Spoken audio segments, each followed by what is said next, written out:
Hola, hola, ¿qué tal? ¿Cómo estás? Muy buenos días, buenas tardes o buenas noches, depende desde donde nos estés viendo o escuchando. Y nada, estamos ya en el episodio número 31 de Emprendimiento, Pasión y Valores de este podcast. Bueno, sabes que como siempre hacemos directo aquí por Instagram y luego lo subimos al podcast, se convierte en podcast.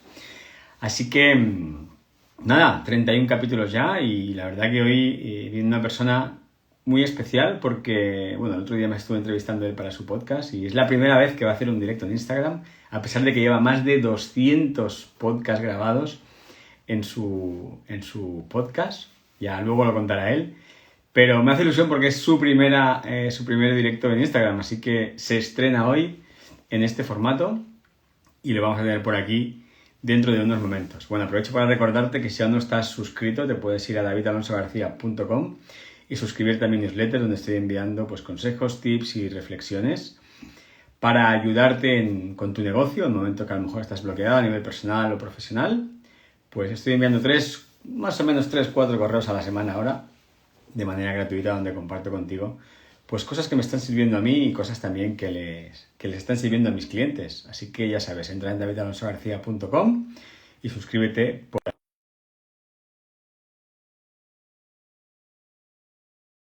el paso y en breve lo tendremos con nosotros. Así que vamos a esperar, ya le he dado a que se una y está ahí en proceso de unirse y aquí tenemos ya a Alfonso. Hola, Hola, Alfonso, ¿cómo estás? pues muy bien, un poco nervioso porque la verdad que no sabía si iba a funcionar esto o no, si tengo que hacer alguna cosa rara que no es así inmediata o no, así que tú me vas diciendo. Ya has visto que funciona. Sí, sí, ¿Funciona? Ah, sí, ya bueno, veo que tú sí. Sí, sí. eres un tío tecnológico, eso, vamos, lo tienes chupado. Sí, lo que pasa es que con Instagram no me he llevado bien nunca, entonces A mí me intentar pasó, reconciliarme es complicado. me pasó la primera vez también, ¿eh? Me habían invitado en directo y yo estaba súper confiado de que era muy fácil y tal, y apuré un poco para conectarme y cuando me di cuenta no encontraba qué es lo que tenía que hacer, lo pasé mal, la verdad. Sí, sí. Si tengo que compartir o alguna cosa, tú me dices. Vale, perfecto. Oye, pues nada, lo dicho, lo primero, muchísimas gracias por aceptar la invitación. Aparte de ayer estuvimos haciendo la entrevista para tu canal y lo pasamos súper bien, así que hoy nada, hoy es Sí. una continuación de esos momentos de diversión. Sí, sí, nada, las gracias para ti por invitarme y por dejarme participar aquí, por darme, no sé si ya queda un poco viejuno, pero el bautismo en esto de, de los directos en Instagram. Eso contaba, me hacía mucha ilusión. Oye, por cierto, tengo que decirte una cosa. Tengo una amiga, que he hecho una pregunta en las stories, ¿qué le preguntaríais a Alfonso, no? Y tengo una amiga que ha puesto textualmente si está casado, que es muy guapo, me ha dicho. Pues bueno, muchas gracias a tu amiga, pero que se mire la vista porque a ver si, Te a ver si prometo va a que es ser un verdad. poco miope. Luego te lo envío para captura. Sí, sí. Bueno, así que pues, vamos allá, Alfonso. La primera Venga. pregunta que me gusta hacer siempre en el podcast es, ¿quién es en realidad Alfonso Prim? Bueno, pues siguiendo un poco el hilo de lo que hablábamos ayer, tengo varias facetas en mi vida, entonces a día de hoy tengo varias que son importantes. La primera, pues lógicamente, estoy casado con mi mujer, tengo 3 hijos, la parte personal para mí es importante e intento compaginarla de la mejor manera posible porque ya no sé dónde acaba una y dónde empieza otra con mi parte profesional. Entonces, en mi parte profesional soy un apasionado del marketing online, del emprendimiento, de los negocios, de la generación de ideas de las que poder extraer pues siempre un aprendizaje que sea chulo y si además son negocios rentables, pues siempre es mejor.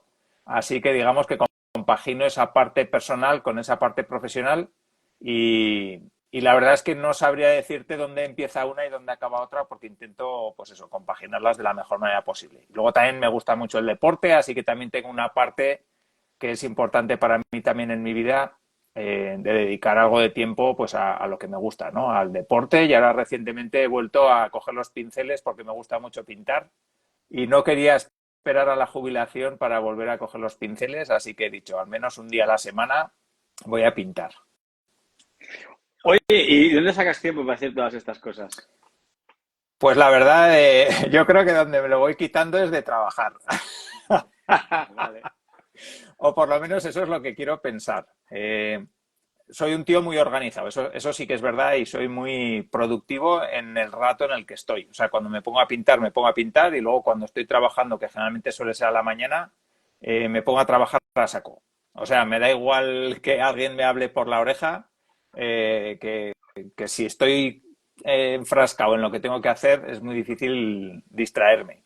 Eso tiene un punto malo también, y es que a veces, pues si nadie me distrae, puedo tirarme 3 horas seguidas mirando la pantalla sin levantar la cabeza y luego cuando me quiero levantar, pues es jodido el tema. Pero bueno, Pues te cuesta, ¿no? Dices, ¿qué estaba haciendo aquí, no? sí, pero lo que procuro siempre es, con el Google Calendar, es cómo me organizo yo.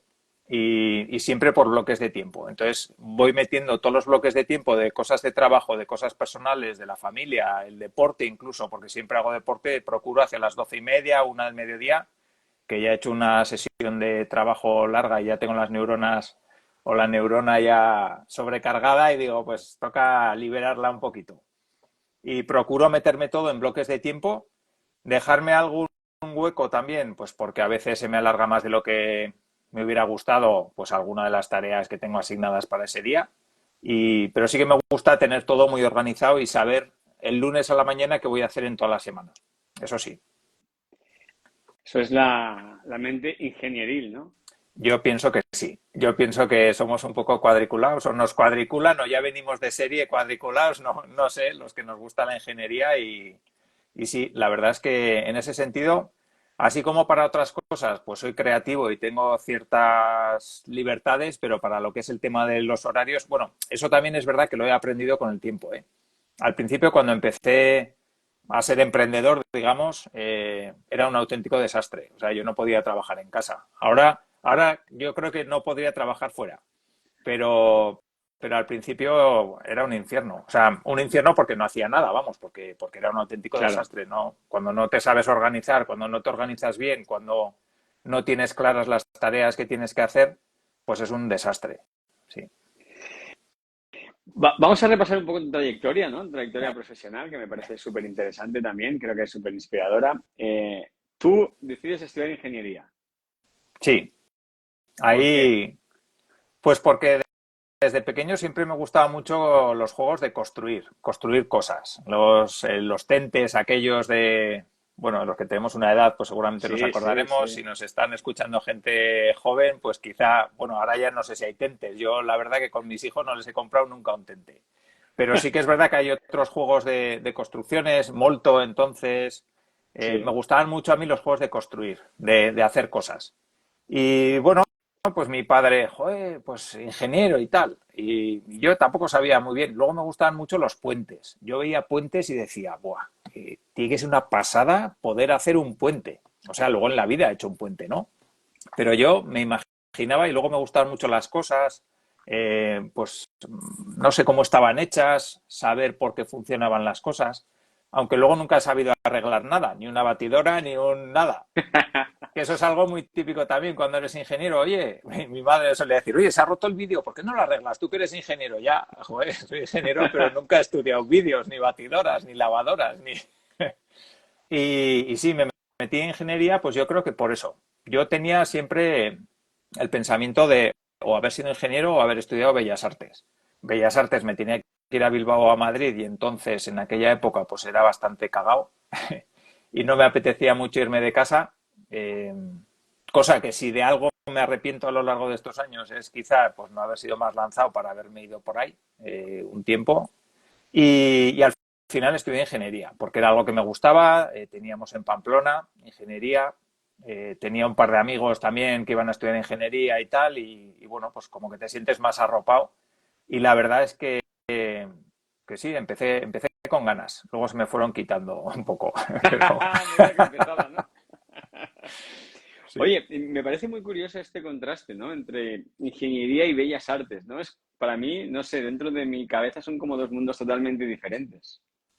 Sí, es un poco curioso, es como, hoy hablaba con José Manuel Vega, que ha sacado una novela.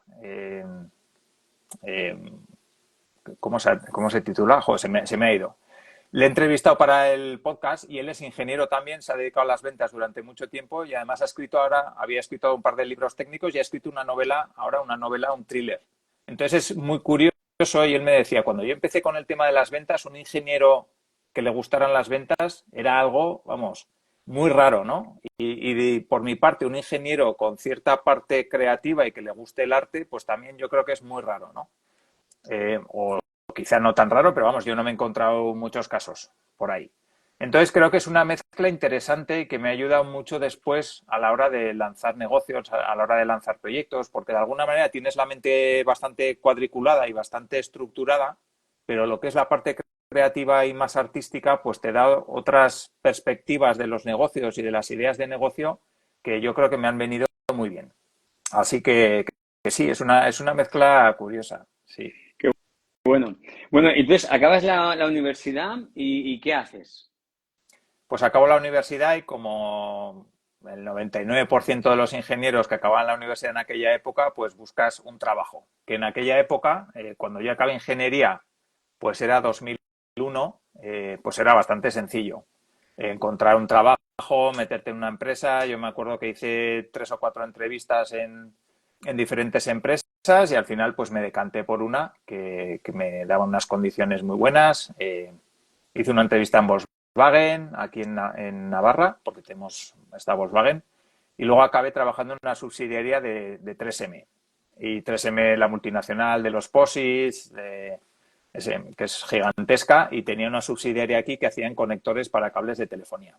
Y la verdad es que estuve muy a gusto y bueno, un clima de trabajo, pues que, vamos, muy, muy bueno. La verdad es que disfruté un montón durante unos cuantos años y siempre pues eso, el otro día hablábamos de las perspectivas un poco y del concepto de éxito que tenemos pues cuando somos jóvenes, ¿no? Y cómo va evolucionando a lo largo de la vida. Pues lógicamente mi concepto de éxito de aquel entonces no tiene nada que ver con el de ahora y el de aquel entonces estaba mucho más enfocado pues a tener un puesto directivo, a tener un coche de empresa, a ascender, a, bueno, pues a tener mejores puestos dentro de lo que es la organización, que 3M además siendo una multinacional, pues yo pensaba que habría muchas posibilidades de ascenso y tal. Y, y ahí empecé y ahí estuve unos cuantos años hasta 2008. Luego, pues como vi que no tenía muchas posibilidades de promoción dentro de APSA y pues quería probar algo más, pues me fui a otra empresa, a otra multinacional de inyección de plástico en automoción y ahí estuve otros 3 años y bueno, pues ahí fueron bastante agónicos. Esos 3 años no disfruté nada en absoluto y acabé muy harto de lo que es la industria de la automoción, acabé muy harto de mi jefe. Supongo que no me estará viendo ahora, pero bueno, si me ve, pues ya está. Ya sabe además que acabé muy harto de él y él muy harto de mí. Y a pesar de que yo tengo un carácter, pues que es difícil discutir conmigo, pues aquel hombre lo consiguió. Así Sí, ¿no? que sí, Esto que dice, ¿no? Que la gente no se va de las empresas, sino que se va de sí, los jefes, ¿no? sí, yo pienso que sí. Yo pienso que eso es cierto. Y nada, y la verdad es que acabé tan harto que en un momento dado, bueno, pues después de varias fricciones, decidí irme. Y irme con una mano delante y otra detrás, vamos. Y tenía 2 hijos, bueno, una hija mayor, bueno, mayor. Pues Naroa pues nació en 2003, yo me fui en 2011, pues 8 años. Y Aymar, pues nació en 2009, pues 2 años, sí. No, en 2006 nació Naroa, tendría 5 años, eso es. Y Aymar tendría pues 2 añicos. Así que, pues eso, es una situación complicada. Lo que pasa es que tuve la suerte de que, bueno, igual os estoy metiendo un rollo No, aquí no, de sigue, sigue, espanto. sigue, sigue, sigue, que es súper interesante. Sí.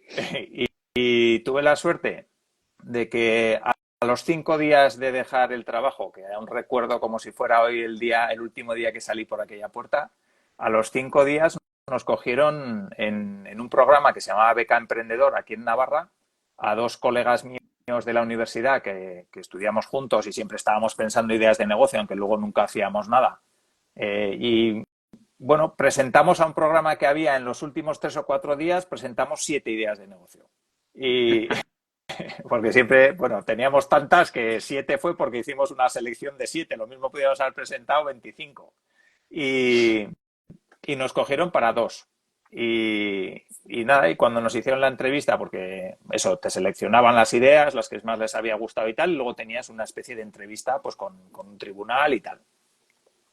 Y entonces nos dijeron que les gustaba mucho el equipo, pero que nos teníamos que centrar un poquito en una idea porque, porque, claro, ya se nos veía que teníamos muchas ganas y tal, y que el equipo les gustaba mucho, pues los perfiles que teníamos, aunque éramos los 3 ingenieros, que eso es algo que así de entrada pues no es lo más recomendable, Claro. pero sí que nos centráramos un poco.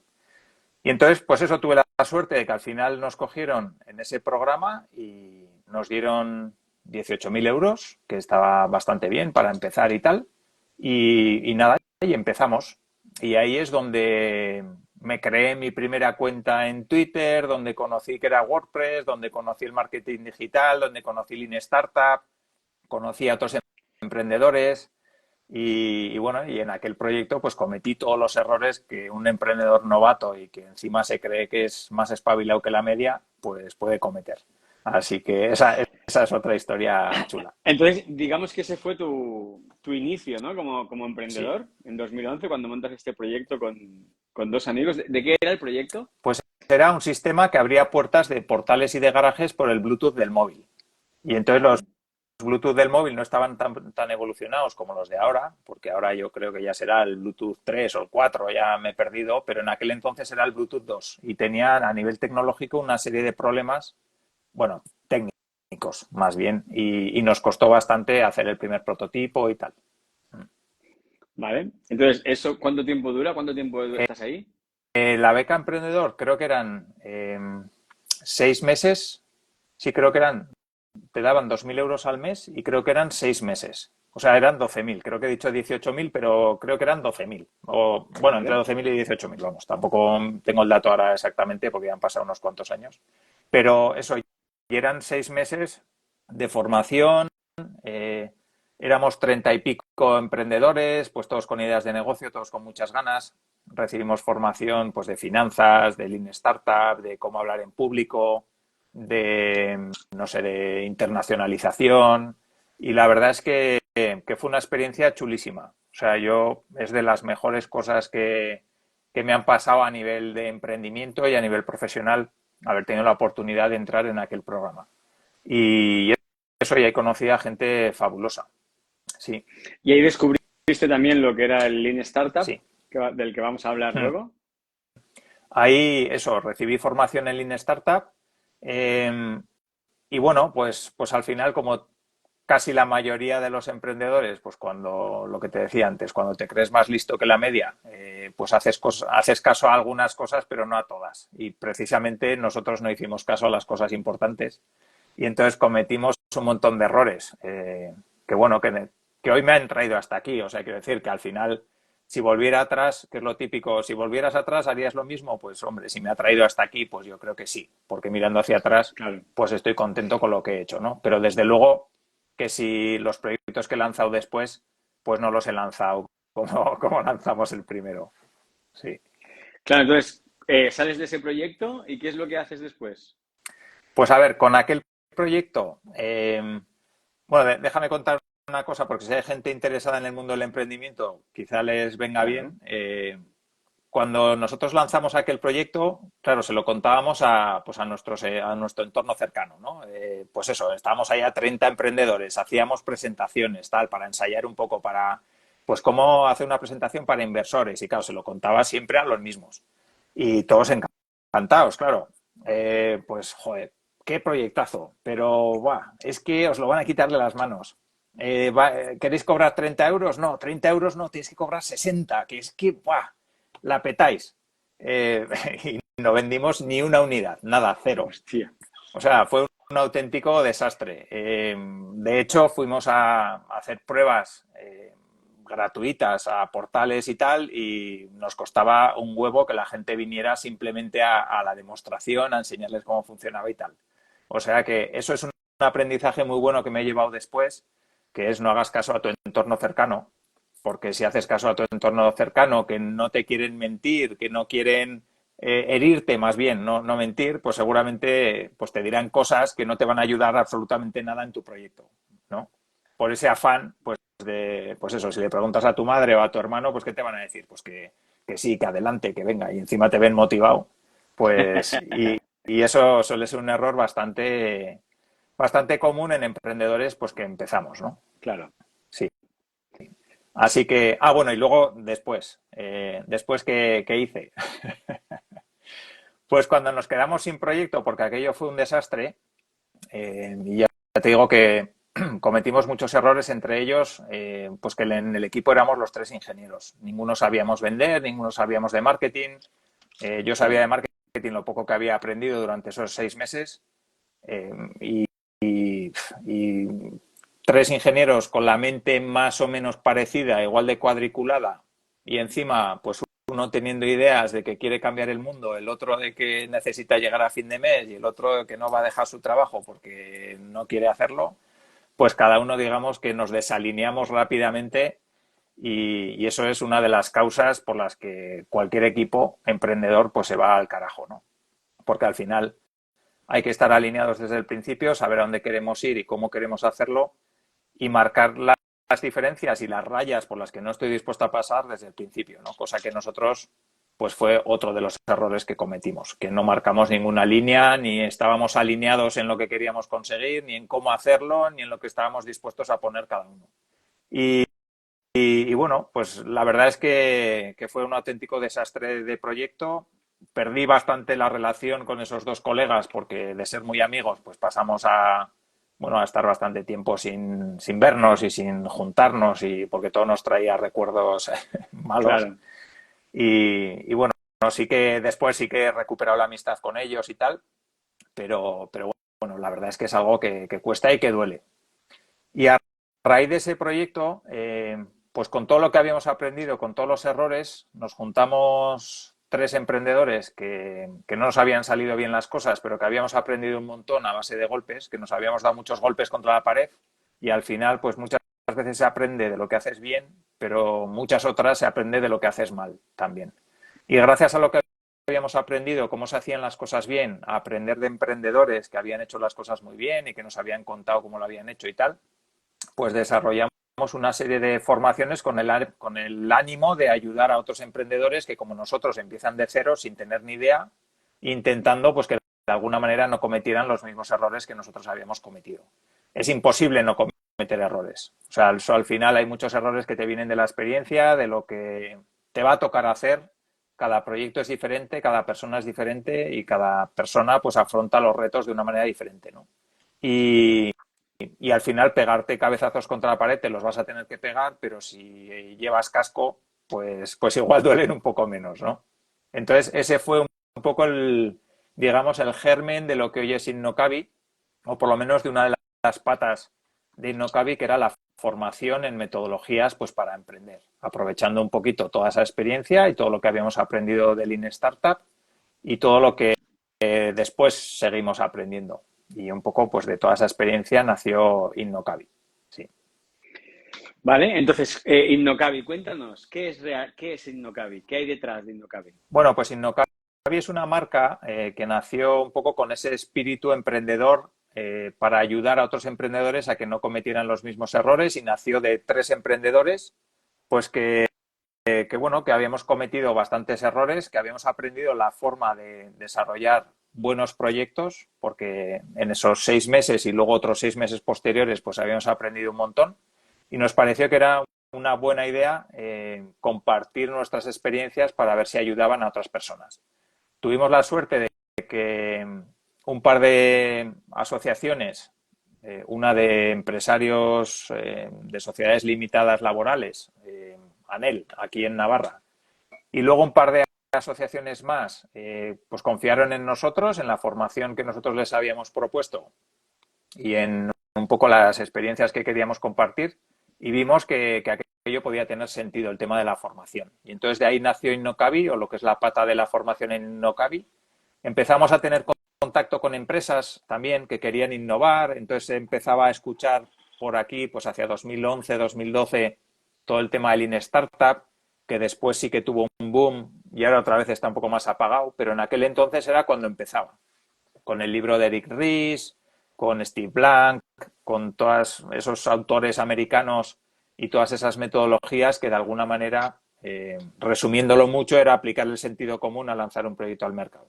Es decir, ver si hay colchón o si hay agua en la piscina antes de tirarte, ¿no? De cabeza sin mirar. Entonces, a partir de eso, pues bueno, lo que hicimos fue crear Innocabi con el espíritu, pues ese de formar y de ayudar a otros emprendedores. Y luego, pues del contacto con empresas, nació una parte porque a nosotros nos empezó a interesar mucho todo el tema de marketing online, de cómo posicionar Innocabi dentro de lo que es el sector de la formación en Lean Startup. Luego vimos que las empresas tenían una necesidad también interesante de todo eso que nosotros estábamos haciendo para Innocabi y nos pedían también algo de formación en temas de marketing. Y entonces, como estaba muy relacionado lo que son ideas de negocio, con emprendimiento, con lanzarlas al mercado, con ventas, con toda la parte de marketing, pues de ahí nació una segunda pata, que es la de marketing online dentro de lo que es Innocabi, que son básicamente las dos patas principales con las que siempre nos hemos movido dentro de lo que es la marca de Innocabi. Es decir, por un lado ofrecéis esta formación que decíamos para emprendedores y por otro lado entiendo que gestionáis la parte de marketing online de algunas empresas. Sí, les dábamos apoyo a esa parte.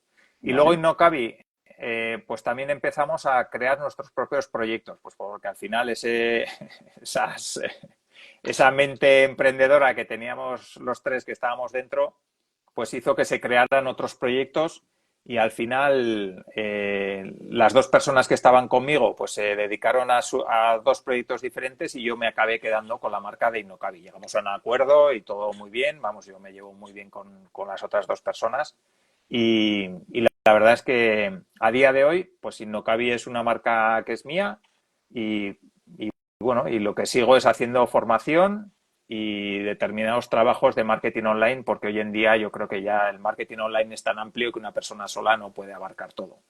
Y a mí, dentro del marketing online, pues lo que más me gusta es el SEO y el email marketing, que son las dos patas principales. Y luego sí que colaboro con otras personas que a lo largo de los años he ido conociendo, que hemos generado muy buena relación y que tenemos mucha confianza. Y, pues, por ejemplo, con los diseñadores o con Jorge, el programador, con el que llevo muchos años trabajando y la verdad es que tengo colaboradores con los que disfruto mucho trabajando y en los que confío plenamente. Y eso, pues, no es fácil de conseguir. Totalmente de acuerdo. Sí, bueno, si me Totalmente de dejas acuerdo. que te cuente una anécdota, Claro. a Jorge, por ejemplo, con Jorge Jorge es el programador y llevo trabajando con él desde Beca Emprendedor, porque fue el que me hizo la aplicación de ese proyecto y tal. Y lo conocí pues en 2011 y hasta 2021 no le conocí en persona, nunca. Hostia. Y es una persona con la que hablaba, bueno, y hablo pues prácticamente cada semana. O sea, mi mujer y luego Jorge son así por orden de los que más hablo durante la semana, pues, y es curioso porque tenemos una relación buenísima. Él tiene las claves de todas mis webs, de todos mis proyectos, de todo. Tengo una confianza plena en él y es curioso que hemos estado pues prácticamente 10 años sin vernos nunca en persona.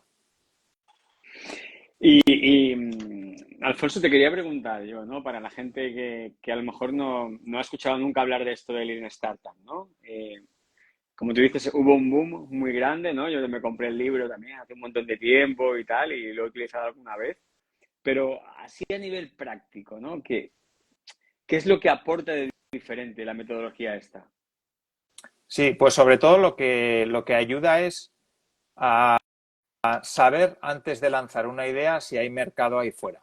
Y esto que he dicho así suena muy bien, pues luego hay ciertas herramientas que te pueden ayudar y que es un poco lo que siempre cuesta cuando te lees un libro de aterrizar, ¿no? Y de pasar de un libro a la práctica. Y eso es un poco lo que tratamos de hacer nosotros en Innocabi, de encontrar quiénes son esos clientes, esas personas que pueden ser potenciales clientes de tu idea de negocio, saber si hay lo suficientes allá afuera como para poder hacer un negocio rentable de ese negocio que tienes y luego intentar identificarlos y llegar a ellos. Entonces, digamos que la metodología Lean Startup lo que hace es aplicar el sentido común a la manera de lanzar una idea de negocio que podamos tener en nuestra cabeza. Lo que te ayuda básicamente es a reducir el riesgo a la hora de lanzar una idea de negocio innovadora. Y esto es interesante por dos razones. Y la primera, porque hablamos de riesgo, es decir, siempre puede salir mal, nunca vas a tener el 100% de certeza de que lo que vayas a lanzar al mercado vaya a funcionar, da igual que uses Lean Startup que cualquier otra metodología del mundo, siempre va a haber un momento en el que te vas a poner al borde del precipicio y vas a decir, ¿salto o no salto? Bueno, pues si te has asegurado que tienes el paracaídas, que lo tienes bien atado, que lo has doblado bien y va a funcionar, y que hay suficiente altura, pues entonces igual saltas, ¿no? Entonces, eso es un poco lo que te ayuda a la metodología, a reducir ese riesgo y luego a la hora de crear proyectos innovadores. ¿Eso qué quiere decir? Pues que si vas a poner no sé, una cafetería, por ejemplo, que sabes perfectamente a cuánto tienes que poner el café, que hay otras 200 cafeterías en tu ciudad, que sabes que el tipo de café, el tipo de leche, el tipo de bollos que vas a poner, pues ahí quizá aporta menos, porque donde Lean Startup aporta mucho más es en esa parte donde hay más incertidumbre, es decir, más cosas que no sabes qué son. Pues no sabes qué precio poner a tu producto, no sabes muy bien cuál es la mejor tecnología a usar, no sabes muy bien si hay mercado ahí fuera, no sabes muy bien quiénes van a ser tus clientes o qué perfil tienen. Entonces ahí es donde más potencia, digamos, aporta la metodología Lean Startup. Claro, es decir, ¿y cómo este tipo de metodología puede ayudar a emprendedores locos como yo? Es decir, al final, yo creo, hay un tipo de negocio, ¿no? Que sí que es mucho esto, de startup, ¿no? Tengo una idea, quiero lanzarla, tengo que buscar pasta y quiero validarla, ¿no? Pero luego hay otro tipo de emprendedores que son con los que más me gusta a mí, ¿no? Que es he descubierto esto que me flipa y yo quiero vivir de esto sí o sí, ¿no? A este Sí. tipo de emprendedores, ¿tú crees que les ayuda? Hombre, sí, porque al final la metodología Lean Startup lo que te permite es, partiendo de esa idea de negocio que tú tienes, encontrar quién es, primero definir cómo es el perfil de tu cliente objetivo, luego intentar encontrar ese perfil de cliente objetivo y ver si lo que tú has pensado y los problemas que quieres solucionar, esas personas los tienen, saben que los tienen y además están intentando solucionarlos. Si tú Vale, encuentras eso, o sea, que es básicamente encontrar un early adopter, y la definición del early adopter es esa, es una persona que tiene un problema y lo sabe, porque no vale que tenga un problema y no lo sepa, que eso también claro. puede ocurrir muchas veces, pero tiene que tener un problema y tiene que saberlo, tiene que intentar solucionarlo o haber intentado solucionarlo y no estar contento con las soluciones actuales que hay en el mercado, y además tiene que haber gastado dinero en solucionar ese problema. Es decir, si es una persona que con su Excel ya se apaña, pues ese seguramente no se va a gastar nada independientemente de la cojo-solución que le vayas a presentar tú. Entonces, tiene que cumplir esas tres condiciones.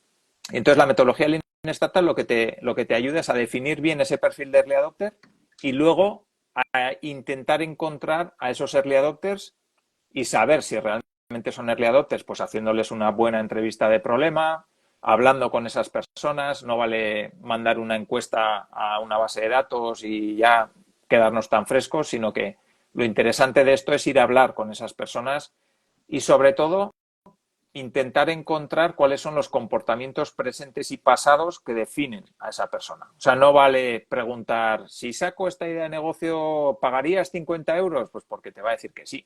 Y luego Claro. seguramente sea que no. O igual es que sí, en vez de pagar 50 pagaría 700. No lo sé. El tema es no preguntar nunca por comportamientos futuros, porque para predecir el futuro somos muy malos. Y ahora que Claro. nos acercamos un poquito a Navidad, pues todos hacemos promesas en enero, ¿no? De voy a aprender inglés, voy a ir al gimnasio, voy a dejar de fumar, voy a tal. Y luego, ¿qué pasa? Pues que llega el 1 de febrero y ya se nos han olvidado. Pues con esto ocurre un poco parecido. Cuando tú le preguntas a una persona si compraría tu solución, pues seguramente, y más si es un conocido, pues te va a decir que sí. Pero eso no te sirve de nada. O sea, al final cuando vas a lanzar una idea de negocio al mercado, lo que te sirve son los hechos. Es decir, ese perfil de early adopter, qué cosas está haciendo ahora y qué cosas ha hecho en el pasado. Porque eso es lo que de verdad te va a dar pistas para saber si realmente tiene un problema, si sabe que tiene un problema y si realmente está intentando solucionarlo o no. Y entonces tú vas a Claro, esto sería, poder. sería como los niveles de conciencia, ¿no? De un potencial cliente. Es decir, estás buscando gente que está, diríamos, en el nivel de conciencia más avanzado, ¿no? Sí. Para aquella gente que no lo sepa, que no entienda de esto, es decir, al final cuando tú estás buscando clientes para tu producto o servicio, al final hay como 5 niveles de conciencia, ¿no? Desde el que no tiene ni idea de que tiene un problema, como has dicho antes, hasta el último nivel en el que ya sabe que tiene un problema, pero ya está buscando la solución. De hecho, incluso ha buscado cosas e incluso puede ser que ya esté activo, ¿no? Quiero pagar ya para solucionar esto como sea. Sí. ¿Sería ese perfil el mismo? Bueno, o sea, más que, sí, yo pienso que sería ese perfil, pero no visto desde el punto de vista de dónde está en el embudo de conversión de una estrategia de marketing, sino es más bien encontrar un perfil de una persona que tiene un problema y lo sabe y lo quiere solucionar. Vale. Entonces, ahí es donde nosotros tenemos que encontrar si la solución a ese problema y saber si va a ser rentable crear un negocio para solucionar ese problema, porque a veces ocurre que tú quieres solucionar algo y de ahí no puedes sacar un negocio. Entonces, encontrar ese perfil de personas es lo que te va a dar la clave, porque si no lo encuentras, te aseguras que no vas a tener un negocio rentable. El tema es que si lo encuentras, tienes bastantes posibilidades de que puedas encontrar un negocio que tenga sentido, pero claro, tampoco te garantiza encontrar esos early adopters que luego vayas a tener un negocio que funcione y que sea de verdad. Y luego otra cosa muy importante, y es algo que la mayoría de emprendedores cuando empezamos no lo tenemos muy claro, y es que encontrar un early adopter te permite focalizarte en un segmento de cliente concreto. Porque lo típico también que se escucha mucho es, no, mi producto es para todo el mundo, si es que todo el mundo lo va a querer. Bueno, pues no. Y aunque sea así, quizá al principio no debería ser así y deberías enfocarte mucho en un nicho concreto para encontrar quiénes van a ser esas personas que realmente pues luego se pueden llegar a convertir en fans de lo que tú hagas, ¿no? Entonces, para eso, cuanto mejor apuntes y más tengas foco ahí, pues mejor. ¿Y cuánto tiempo se puede necesitar de media para validar un modelo de negocio con esta metodología? Pues ahí depende, ya sé que esto es lo típico, pero depende mucho, porque claro, no es lo mismo una persona que quiera lanzar un nuevo motor de combustión que alguien que quiera testar, pues no sé, si en Amazon funciona, pues no sé qué producto.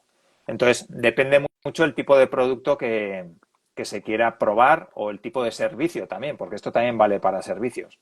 Entonces, en general, probar un servicio, pues yo te diría que va a ser más fácil y más rápido que probar un producto donde quizá pues tengas que hacer prototipos, quizá tengas que seleccionar cuáles son las funcionalidades más importantes.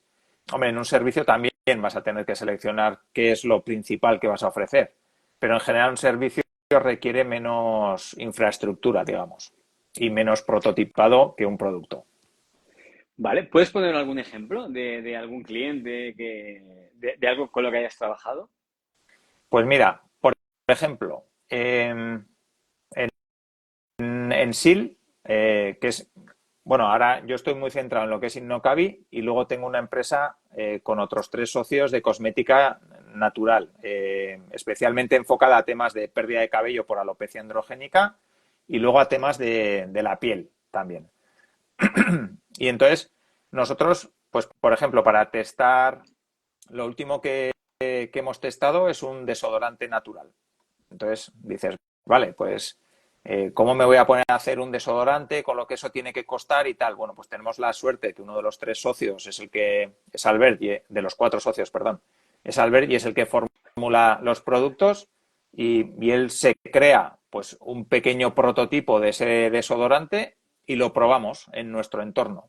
Entonces, eso es una manera sencilla y rápida de probar un producto que luego se puede hacer pues en cantidades industriales, pero que inicialmente pues no te vas a gastar, yo que sé, 10.000 euros en hacer una tirada de 3.000 desodorantes cuando puedes coger y hacer 20, testar si funciona y si no funciona, pues reformularlo, ¿no? Que es lo que nos pasó también, que el primer testeo, la primera fórmula, pues no funcionó tan bien como esperábamos y la segunda ya funcionó mucho mejor. Entonces, esas son formas de probar pues muy rápidamente. ¿Cómo probamos, por ejemplo, si la gente tiene interés en ese desodorante? Pues haciendo una precompra. Nosotros, cuando ya teníamos la fórmula que sabíamos que funcionaba muy bien, pues lo que hicimos fue hacer una precompra. Pues a toda nuestra base de datos les dijimos que estábamos formulando un desodorante. Bueno, eso fue antes de tener la fórmula buena, es verdad. Cuando estábamos planteándonos ya crear el desodorante, antes de eso hicimos una encuesta a toda nuestra base de datos con siguientes productos que nosotros teníamos en mente y que queríamos lanzar. Y uno de ellos, que resultó bastante interesante para la gente que está en nuestra base de datos, era el desodorante. Entonces, por eso nos decidimos a hacer ese producto primero, porque tenemos otros en cola que los haremos después. Y entonces, lo que hicimos fue hacer una preventa de ese producto antes de tener una fórmula, la fórmula perfecta que nosotros queríamos, porque ya sabíamos más o menos por dónde iba a ir el tema y sabíamos que podíamos conseguirla. Y entonces lo que hicimos fue eso, hacer una preventa a un precio pues que era muy atractivo comparado con el precio final y donde los clientes nuestros iban a tener pues una opción de comprarlo a un precio pues mucho mejor que el resto que la gente normal, vamos, que no es cliente de SIL. Y entonces de ahí vimos que había mucho interés, generamos los primeros ingresos y testamos que realmente había interés en el producto. Y luego ya probamos el producto, hicimos las muestras, las mandamos a los primeros clientes y la verdad que el resultado pues fue muy bueno. Vale, dices que ya teníais clientes en esta empresa. Sí, o sea, en SIL sí, llevamos desde principios de 2020. Y entonces ahí Vale. también es muy interesante el tema, si me permites, bueno, si me alargo mucho tú me Tú cortas, tranquilo, tú ¿vale? Que igual sigue, estoy sigue, metiendo aquí sí, un sí. rollo del carajo.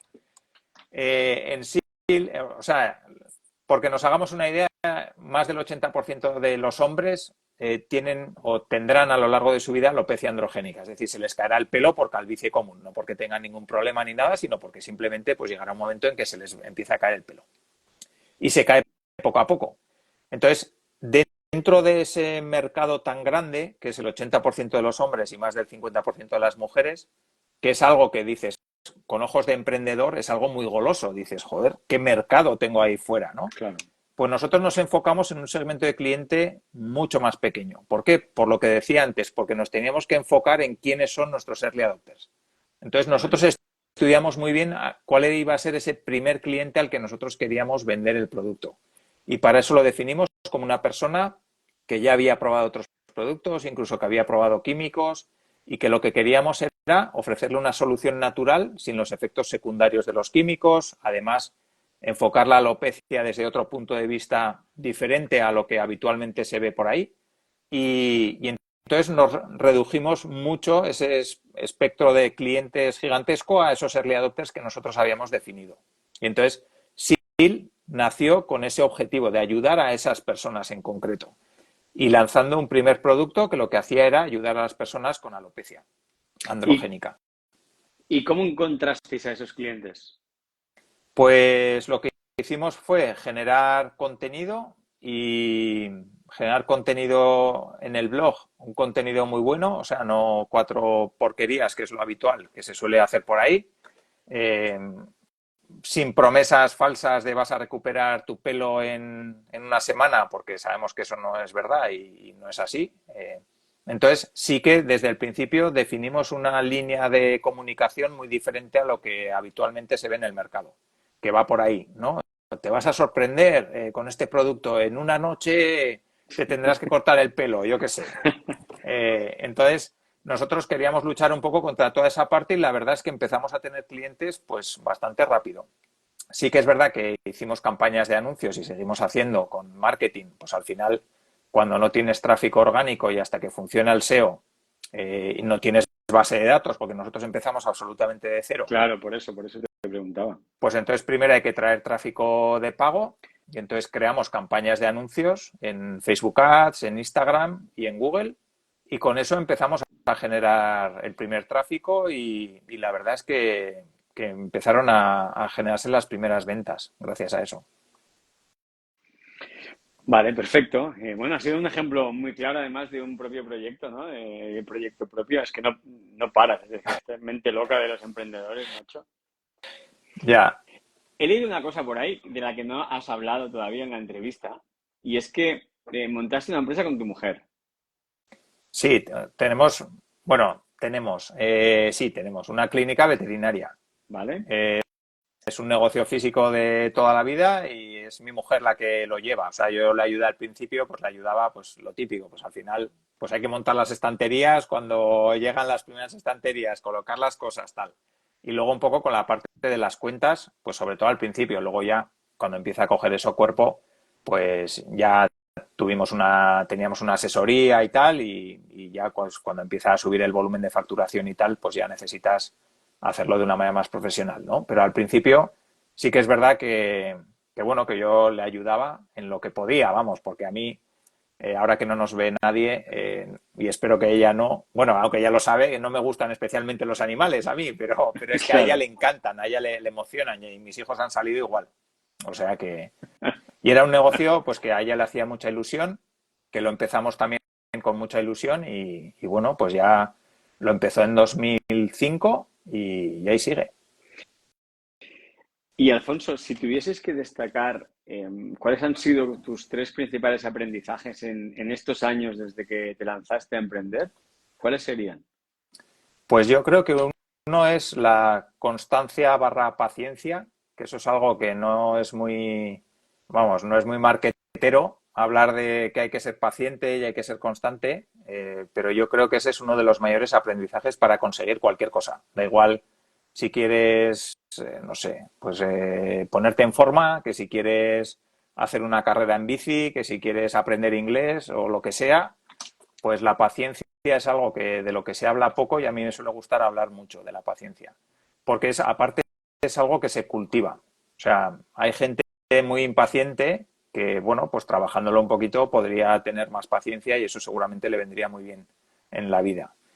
Luego también creo que es muy importante rodearte de gente con la que merezca la pena estar y compartir ratos y compartir proyectos, porque lanzar proyectos es algo duro, que cuesta, que muchas veces, pues eso de los dientes de sierra que se habla habitualmente es completamente cierto. A veces estás en el pico de un diente y te crees que la vas a petar o que la has petado ya y luego a la semana siguiente estás hundido en la miseria porque te han fallado dos clientes o porque lo que pensabas que iba a ser la bomba luego resulta que no es.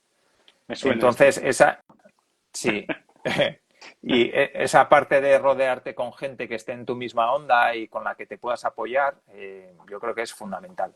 Y hablo de socios, pero también hablo de tu entorno. O sea, para mí mi mujer ha sido un apoyo fundamental siempre en todo lo que he hecho yo y creo que yo también en todo lo que ha hecho ella. Y esa parte de complementarse y aunque muchas veces no entiendas el negocio de la otra persona o la otra persona no entienda tu negocio, estar ahí, que se note que haya apoyo, eso siempre, siempre ayuda. Y luego otra parte fundamental también creo que es no parar de aprender, o por lo menos de tener el interés en seguir aprendiendo y de experimentar. Yo creo que va muy relacionado. Pues no sé, o sea, yo tampoco quiero ser aquí muestra de nada, pero tú me dices, oye, un live en Instagram, pues venga, pues vale, pues ¿qué hay que hacer? Pues ya está, pues se aprende y se hace, ¿no? Siempre hay que tener un poco la mente abierta para cambiar las cosas, pues igual que vamos cambiando nosotros y ayer lo hablaba contigo también el tema de los valores y cómo van evolucionando a lo largo de la vida, pues nuestra mente y nuestras opciones y nuestros aprendizajes también tienen que ir cambiando a lo largo de nuestra vida. Y si tenemos la mente abierta y somos capaces de, bueno, pues de ir aprendiendo de lo que nos va pasando, pues seguramente cada vez, no sé si seremos más listos, pero por lo menos lo pareceremos. Totalmente, no, estoy de acuerdo contigo. Además, el otro día escribía a la lista que tengo un correo, ¿no? El domingo hice una media maratón con mi hermano y teníamos un objetivo, no sé, correr a 5:20 me parece que era o algo así, ¿no? Y de repente empezamos a correr, nos sentíamos súper bien, íbamos fluidos y tal, y hostia, la putada es que estamos solos, ¿no? Hostia, va, a ver si encontramos algún grupito, ¿no? Y un poquito más adelante, no sé, kilómetro 6 7 encontramos un grupito y les preguntamos, bueno, ¿vosotros qué objetivo tenéis, no? Nosotros a 5. Hostia, a 5. Íbamos más o menos a ese ritmo, ¿no?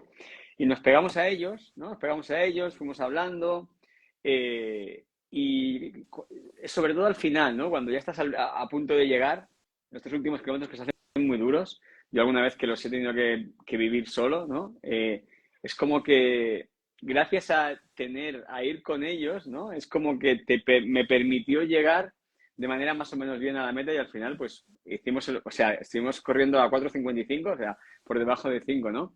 Y es como, y hacía la reflexión esta de decir, hostia, qué importante es esto, ¿no? En una carrera, pero también en un negocio, ¿no? En rodearte de gente que va a tu mismo ritmo, ¿no? O al ritmo al que tú Sí, quieres estar, que te acompañe, que te apoye, ¿no? Y al final tienes que entrenar, lógicamente, ¿no? Si no entrenas durante el resto del año, la carrera no vas a llegar, ¿no? Pero si eres capaz de entrenar, seguir eso y unirte rodearte de estas personas y tienes la constancia, como tú has dicho, la constancia, la paciencia y no parar de aprender, eso al final lo acabas consiguiendo, ¿no? sí. Y luego yo creo que es muy importante también que a veces nosotros mismos nos limitamos, ¿no? En las cosas que podemos hacer. Y rodearte de gente que ha conseguido algo más que tú siempre te da, bueno, pues ánimos, ¿no? De qué cosas se pueden hacer. Eso te libera y te abre la mente también. Yo siempre, bueno, cuando hablamos de estas cosas, me acuerdo, a mí me gusta mucho la bici, ¿no? Y aquí en mi entorno siempre hay una cuesta que yo, siempre que llegaba a la cuesta, como está en pica, yo me bajaba. Me bajaba de la bici y ya está, esto no se puede subir. Hasta que un día un amigo me dijo, joder, pues yo ya subo esa cuesta. Y dije, ¿cómo? ¿Que la subes? ¿En serio?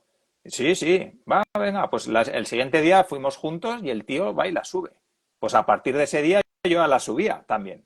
Claro, Entonces, muchas veces nos limitamos nosotros mismos a qué cosas no podemos hacer cuando realmente vemos a alguien que lo puede hacer y te anima, ¿no? Y tú también eres capaz de hacerlo. Entonces, esa parte claro, yo creo que es qué fundamental. bueno. Eso es, siempre hay alguien que ya lo ha hecho, ¿no? Y hay una frase que me gusta mucho que es el éxito deja huella, ¿no? Entonces simplemente pues se trata de seguirla, ¿no? Pues pegarte Sí, a este amigo tuyo que ya lo ha hecho, pegarte a su rueda, a ver cómo lo hace, ver cómo pedalea, ver qué marcha pone, ¿no? Ver sí, qué cadencia tiene. Y eso sirve, ¿no? Es una metáfora muy, muy chula con respecto también a los negocios, ¿no? sí, sí, sí, yo pienso que sí. Alfonso, la penúltima pregunta. ¿Qué harías diferente si volvieras a empezar? Si tuvieses que volver a empezar hoy, ¿qué harías diferente? Bueno, pues lo que decíamos antes, no me gustaría hacer nada diferente porque estoy contento con cómo estoy ahora. Pero lógicamente mirando hacia atrás, pues te das cuenta de cosas que hoy en día, con la experiencia que tienes, pues seguramente sí que les darías una vuelta, ¿no? Seguramente aprendería a vender mucho antes y aprendería marketing mucho antes. Eso yo creo que eso es fundamental, porque los ingenieros nos centramos mucho en lo que es el producto, en que sea el mejor producto, en intentar, pues eso, conseguir todas las funcionalidades posibles. Nos entretenemos mucho en eso, pero creo que la parte fundamental y el 60% o el 70% de cualquier éxito de un negocio es cómo lo vendes y a quién se lo vendes. No digo vender en el sentido de engañar ni sino en el sentido de joder, saber transmitir que tu producto es bueno y por qué va a ayudar a una persona que está ahí fuera, ¿no? Entonces creo que esa parte me ha costado mucho aprenderla y si volviera a nacer otra vez, pues intentaría aprenderla cuanto antes.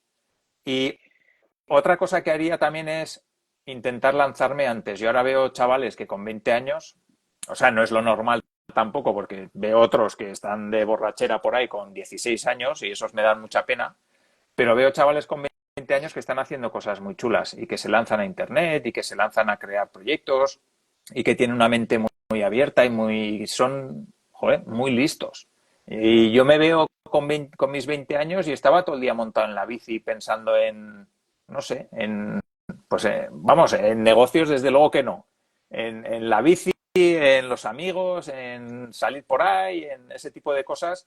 Y si volviera atrás, a mi yo de 20 años sí que le diría, espabila y que hay muchas cosas ahí fuera que se pueden hacer y están más allá de lo que estás haciendo.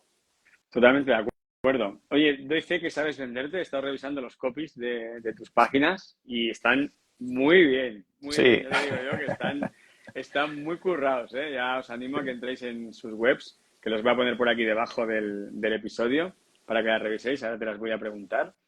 Y una última pregunta que me ha surgido, ¿no? Normalmente esta pregunta se suele hacer de al revés, pero a mí me gusta hacerla así porque creo que me parece muy potente, ¿no? Si te viera ahora ese Alfonso de 20 años, que estaba todo el día subido en la bicicleta pensando en esas cosas, ¿qué crees que diría de ti? Pues, a ver, con la mentalidad de hace 20 años, diría, bueno, lo primero que viejo estás, me cago en la mar. Te- a ver, pues yo creo, espero, pues un poco lo mismo que espero de mis hijos, ¿no? Que me miren en algún momento y digan, joder, pues mi padre, pues ha hecho cosas que están muy bien, ¿no?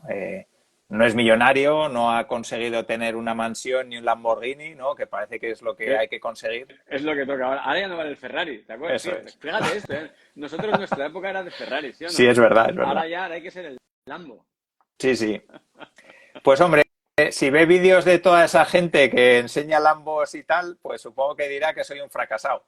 Pero bueno, mirando la familia que tengo, mirando las cosas, cómo vivo, mirando los hijos que tengo, mirando que puedo hacer deporte, que puedo dedicar un día a la semana a pintar, que tengo muchas inquietudes y que sigo aprendiendo, pues yo pienso que por lo menos una parte, aunque no lo dijera claramente, yo creo que estaría orgulloso. Estaría orgulloso. Qué bueno, qué bueno. Y Alfonso, ¿dónde pueden encontrarte la gente? Pues principalmente en innocabi.com, que es mi web, y luego tengo otra web un poco más personal que es alfonsoprim.es, pero cualquier cosa en innocabi.com. Si necesitan cualquier cosa, pues en el formulario de contacto respondo yo, y si no, en contacto@innocabi.com también respondo yo. Perfecto, además tienes un podcast. Sí, también tengo un podcast donde entrevisto a gente muy interesante, como tú, por ejemplo. Y sí, procuro traer a gente pues que a la que me apetece entrevistar y con la que me apetece pasar un rato charlando, aprendiendo de todas las cosas que hacéis.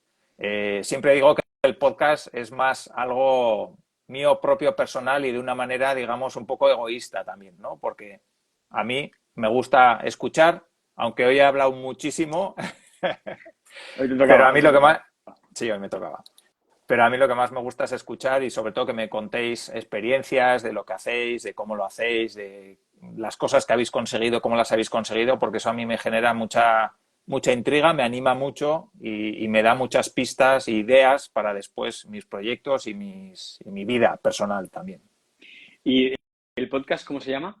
El podcast, bueno, está todo en Innocabi, el Vale, podcast se llama Innocabi también. vale. Y, y ahí está pues, los episodios del podcast, el blog, que lo tengo un poco abandonado, aunque lo quiero recuperar, donde hay artículos, pues yo creo que bastante interesantes sobre el mundo del emprendimiento, sobre el Lean Startup, sobre el intraemprendimiento, que es aplicar toda esta metodología para emprendedores pues dentro de las empresas, que también creo que es una parte muy interesante para ayudarles a innovar, que aunque la innovación pues es una palabra que ha estado maltratada durante mucho tiempo, pues creo que es interesante volver a recuperarla porque al final es la base de que las empresas y los autónomos y las personas y las pymes sigamos adelante con ese espíritu, ¿no? de seguir haciendo cosas nuevas. Genial. Bueno, Alfonso, creo que por lo que me has dicho también tú sigues a los de Tengo un Sí, Plan, ¿no? A esos dos. sí, sí, sí, sí.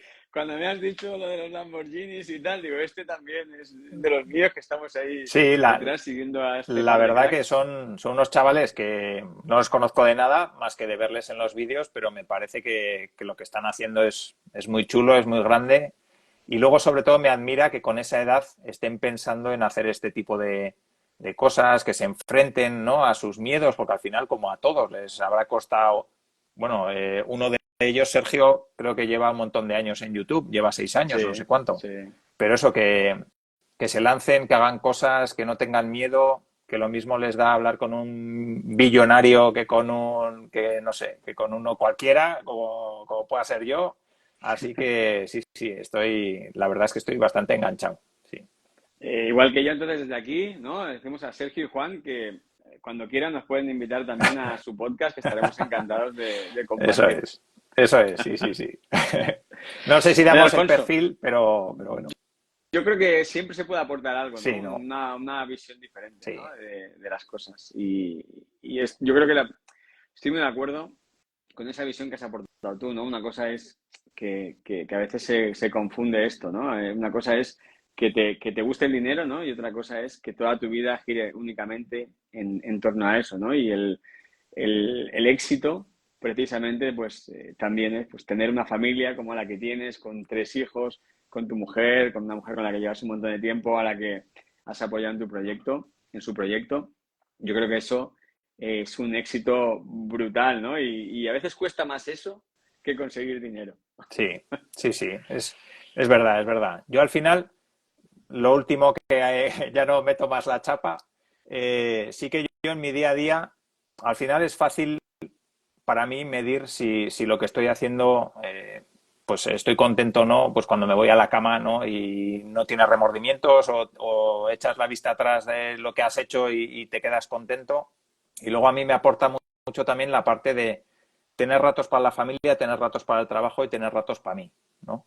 Porque creo que son tres patas de un banco que cuando te falla una, hay que aprender a compensar las tres, pero yo creo que tienen que estar las tres, porque si no, es un trípode que se cae, ¿no? Si solo tienes dos patas. Entonces, al final, tener esas tres patas compensadas es lo que te hace tener una vida, pues, más o menos satisfactoria. Totalmente, totalmente de acuerdo. Pues mil gracias, Alfonso, por tu tiempo, por esta súper entrevista. Se me ha pasado, pues como ayer, el tiempo volando, lo he disfrutado un montón y hemos aprendido mucho. Pues muchísimas gracias a ti por invitarme y por este rato. Y la verdad que a mí, bueno, se me ha pasado, vamos, absolutamente volando y me has hecho hablar un montón, que yo no suelo hablar tanto, pero oye, la ocasión lo merecía, ya que es mi primer directo en Instagram. Claro que sí. Pues un abrazo, Muy Alfonso. Estamos en bien, contacto. igual. Chao. Hasta Hasta luego luego. a todos.